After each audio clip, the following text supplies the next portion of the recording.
यह कहानी है एक परेशान राजा की। एक राजा की 3 रानियां थी।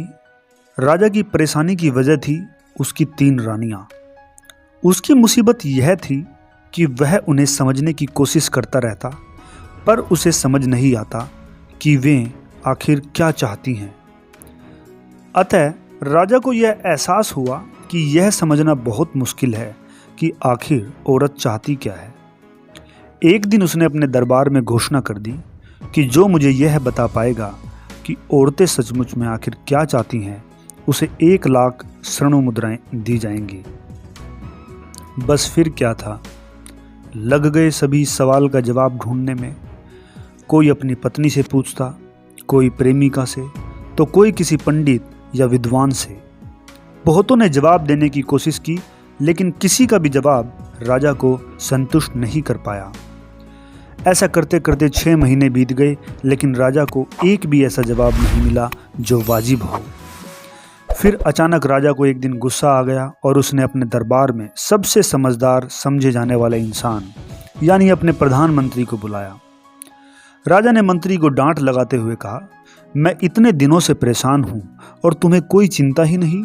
अगर 1 महीने के अंदर तुमने मेरे सवाल का सही जवाब नहीं दिया तो तुम्हें फांसी की सजा दी जाएगी। यह सुनकर बेचारे मंत्री के होश उड़ गए। जिस सवाल का जवाब इतने लोग मिलकर 6 महीनों में नहीं ढूंढ सके, उसे भला वो 1 महीने में कैसे दे पाएगा।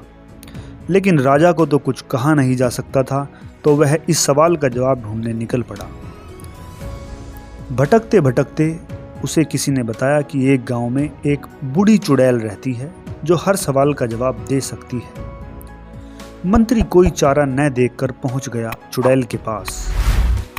चुड़ैल ने सवाल का जवाब देने के लिए एक शर्त रखी।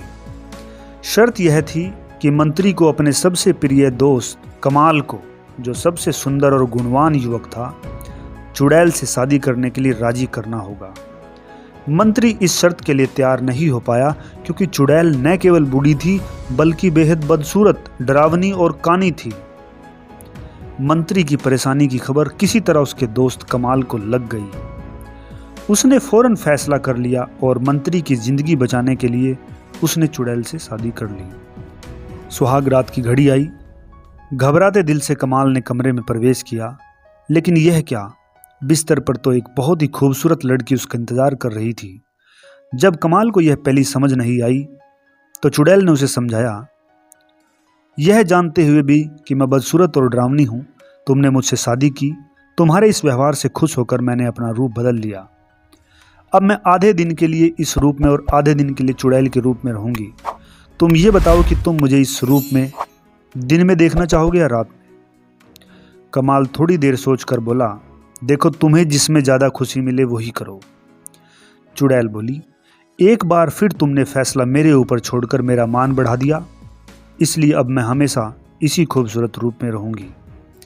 अगले दिन मंत्री राजा के पास पहुंचा और बोला, महाराज, औरत बस ये चाहती है कि जिंदगी की बागडोर उसके हाथ में रहे, फैसले का हक उसे ही मिले। जवाब राजा को भा गया और मंत्री की जान तो बची ही, साथ ही इनाम भी मिला। दोस्तों, जरा सोचिए कि क्या औरत ही ऐसा चाहती है, मर्द नहीं। आज हर कोई यही तो चाहता है कि वो अपनी जिंदगी का मालिक खुद बने। परंतु आप देखें, कोई व्यक्ति खुद अपनी जिंदगी का मालिक कैसे बन सकता है अगर उसके अंदर जागरूकता नहीं है या होश नहीं है। ये कहानी अपने आप में एक मैसेज तो दे रही है कि अपने जीवन की बागडोर हम अपने हाथ में लेना चाहते हैं, परंतु हम जानते नहीं हैं कैसे लें। यही हमें जानना है। मैं उम्मीद करता हूँ ये कहानी आपके जीवन में कुछ बदलाव लेकर आएगी। इसी उम्मीद के साथ मैं आपसे गुजारिश करूँगा कि अपना कमेंट और लाइक के द्वारा अपना फीडबैक ज़रूर दें। चैनल को सब्सक्राइब करना बिल्कुल भी ना भूलें। इसी के साथ दोस्तों आज विदा लेता हूँ। नमस्कार दोस्तों।